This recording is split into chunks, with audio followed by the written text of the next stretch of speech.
Dans cette vidéo, je vais vous expliquer quelque chose de très important. Et je vais vous expliquer comment est-ce que j'ai fait une performance de 4 heures sur ce trade. Et vous allez tirer beaucoup de choses dans cette vidéo si vous êtes un trader SMC. Voilà.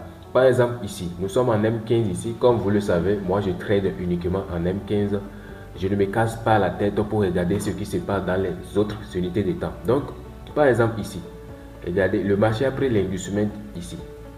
Voilà, lorsque le marché prend l'inducement à ce niveau, il est revenu maintenant casser le plus bas ici.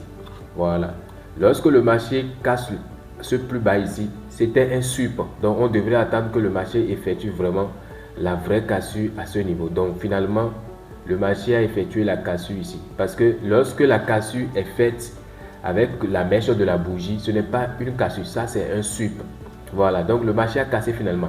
Lorsque le marché casse ce niveau finalement, il est revenu finalement liquider le plus haut ici. Vous voyez, le dernier plus haut bas de la structure, il est venu liquider ça. Donc, s'il avait cassé ici avec le corps de la bougie, on allait simplement parler de changement de tendance. Donc, qu'est-ce qu'on va faire? On va attendre maintenant que le marché casse ce niveau avec le corps de la bougie et le marché va passer maintenant haussier. C'est comme ça on raisonne.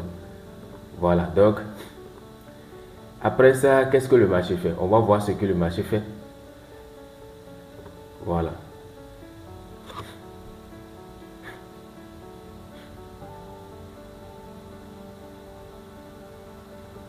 Voilà, au moment où le marché est revenu ici, vous voyez, il a encore liquidé ce niveau. Donc, vous n'allez pas parler de cassure. Il faut attendre d'abord. Il faut attendre que la cassure se fait avec, comment on appelle, le corps de la bougie avant que vous ne confirmiez ça. Très bien. Très bien. Maintenant, le marché est revenu. Il a effectué vraiment la cassure. Donc, lorsque le marché effectue la cassure, qu'est-ce que vous allez faire? Vous allez identifier votre niveau de l'inducement. Où est la correction validée ici? Voilà, la correction validée ici, c'est à ce niveau. Voilà, l'inducement est ici. Donc, lorsque vous identifiez votre inducement, vous allez attendre que le marché prenne l'inducement d'abord avant de faire quoi que ce soit.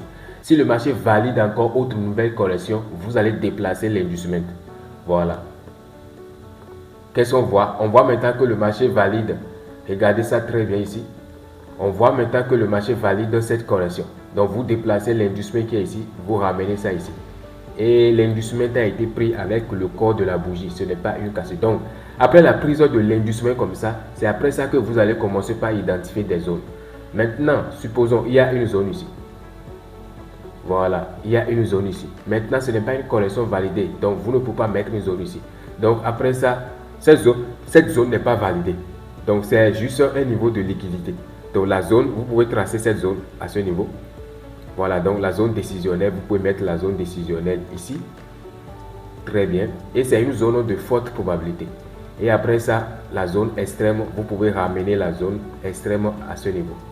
Donc lorsque la zone est de forte probabilité, cela laisse entrevoir que c'est une zone qui donne de grandes chances au marché de réagir.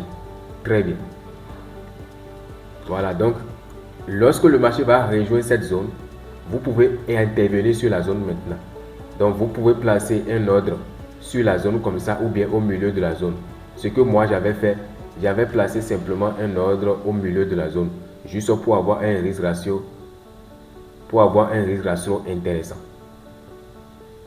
Donc vous placez votre target ici. Voilà. Non, ce que j'avais fait, j'avais simplement placé un trade ici. Voilà.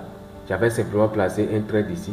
Et j'avais recherché simplement les 4 R de notre système de trading parce que notre système de trading, le minimum de risque ratio, c'est 4 R. Donc ici, le plus haut ici, ça ne correspond pas aux 4 R. Donc, j'avais utilisé simplement le niveau de Fibonacci pour fibrer la correction de l'inducement ici. Voilà, on fibre la correction de l'inducement, quelque chose du genre, pour rechercher simplement les 4 R comme ça. Voilà, donc c'est comme ça on procède. Et qu'est-ce que le marché fait finalement? Voilà, explosion et TP. Donc c'est comme ça que j'avais fait et j'avais simplement fait une performance de 4R. Si j'avais raffiné la zone au milieu, si j'avais raffiné mon trade au milieu de la zone, j'allais faire un risque ratio de 8R.